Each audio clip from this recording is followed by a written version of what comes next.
So let's try this.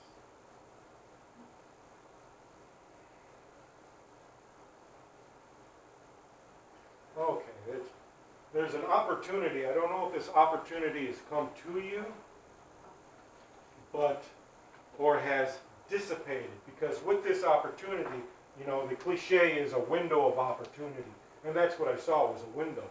But that window quickly was filled with fog or something to hide it. So it's almost as though the opportunity that you're looking for, you have to really look for it. It's not going to just present itself, if that makes any sense.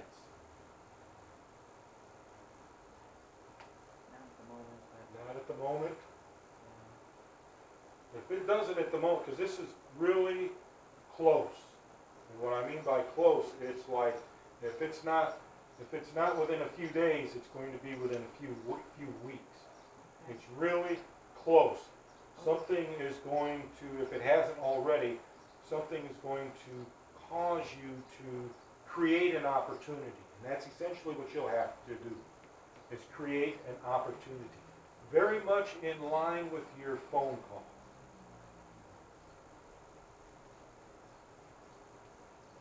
Remember, we brought this up in a discussion some time ago about removing a charge.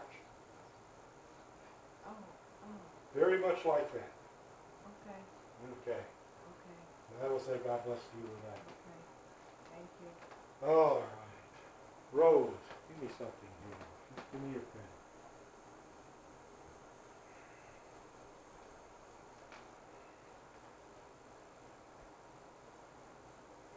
All right.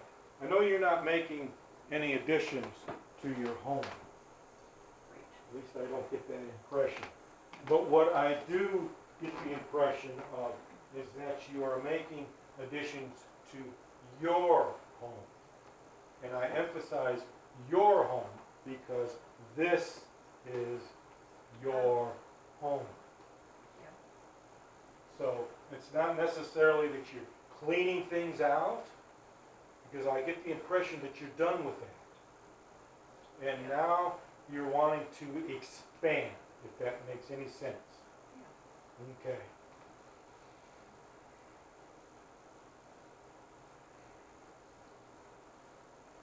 And with that, it's to recognize the beauty that is not only around you, but within you, if that makes any sense there. Okay. And I will say God bless to you with that. All right. See, this is why we do psychometry, because sometimes we need a little bit of help. So, you ever watch Stargate? There's a science fiction show called Stargate, and it's just this big ring. They call it the ring of the ancestors. But with this big ring that's there, now keep in mind, a circle is continuous, okay? However, I see you, and you are like a child before this huge ring, and it's almost like the source. I see it like this, and I see you like this, okay? But you're not alone.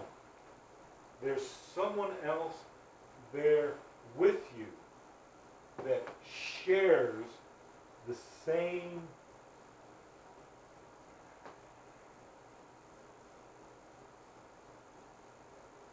that same awe-inspiring sensation, if that makes sense. I know it sounds kind of backwards, but they share that with you, and it's the sensation that they're sharing. It's not necessarily the observation, but it's that feeling.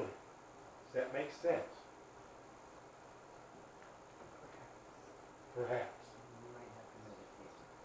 Now, I don't know who this other person is, and this doesn't necessarily indicate that the two of you are a couple or anything like that, but it's just this sensation, the experience, that's it. It's the experience that is being shared. And I will say God bless you with that. All right. Oh, wait, somebody in this life? What do you mean? I have nobody in this life. That wasn't what I said. Someone sharing that experience might be Exactly. someone, a guide. I didn't necessarily say that the two of you were a couple of any sense, but someone sharing the experience. Now, keep in mind, we all experience the same thing, okay? What separates my experience from Ann's experience is the depth in which we have it. We have the experience, okay? So, when I say share the experience, this would be someone you could relate to because you would both have the same or very similar reference points. Does that make more sense?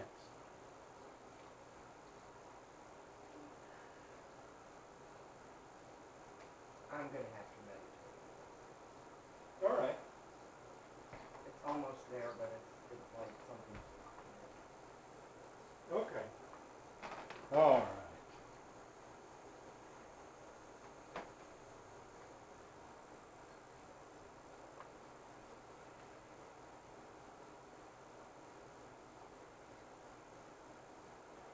Okay, and there's a lot of healing that's taking place around you. And I say that because I see this green mist that's on both sides of you.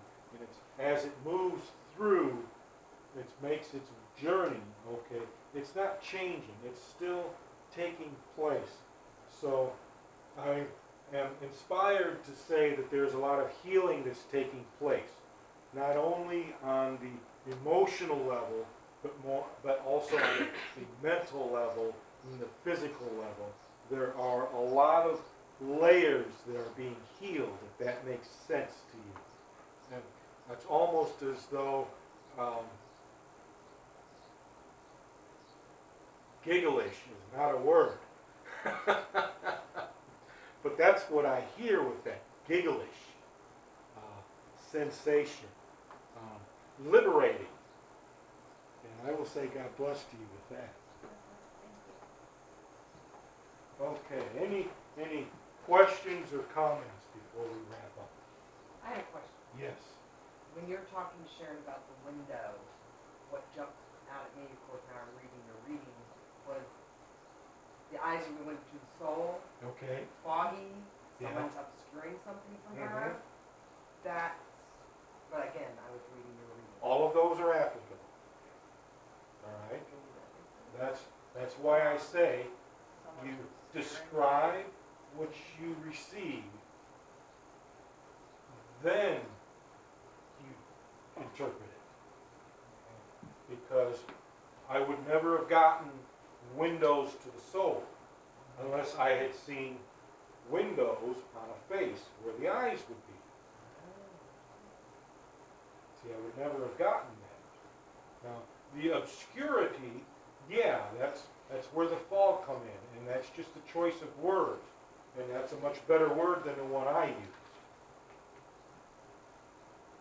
So, You said someone is obscuring, or someone is obscuring my vision, or my view, is what you said, my view? Or if something could be, If I saw a foggy window, it's like, well, I can't see in, but someone's trying to keep me from seeing in, or, okay, of course, then you're also prevented from seeing out. okay, There's steam on the window. okay, now, okay, the other thing to keep in mind, okay, with the message, now, I'm the source, so the information you're receiving is going away from the source. okay, Yeah, So, okay. a reading of a reading. but it doesn't disqualify it either. Right, right, it's just a different way of looking at it perhaps. It might help make it more understandable. Exactly. It's not unusual for two mediums to tie in on the same wires. That's what they call it, tying in on the wire. Okay, Think of a telephone wire, and all of a sudden you've got an open connection, and you've got two people on it. Now, what is considered, well, to me, what I consider rude is if I give Ann a message, okay, and then you give her one leading off of that message, which for some is a common practice. I've seen people just disappear and never show back up because someone, a message bearer, had given them a message, and then another message bearer tried to one-up it. So, if you receive a message for someone who's already received a message, the polite thing to do is to call them off to the side afterwards, Yeah, and that, then share it. I was wondering if you even were supposed to do that, Yeah. if even that is rude, I don't know, if you. Well, that is considered being polite. Okay, okay. So, you see, I was taught not to go over top a medium. All right.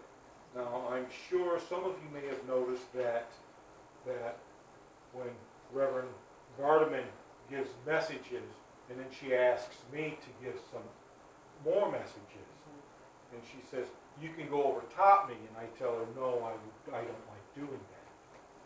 Okay, that's what I mean by going over top a medium. And I was taught not to do that. Okay. And to me, it's considered bad taste. Yeah. So like embellishing the first medium's reading, is that by going over the top, is that what? Well, or just another message, just a some different people- message, or? Some people,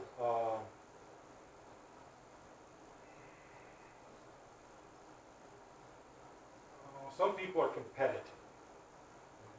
Okay, to the point to where if they see you doing something, okay, and you get lots of applause for it, well, naturally, they will want to do the same thing you did, but do it better. You know, that's what I mean by one up you. So, we'll go over this when we start doing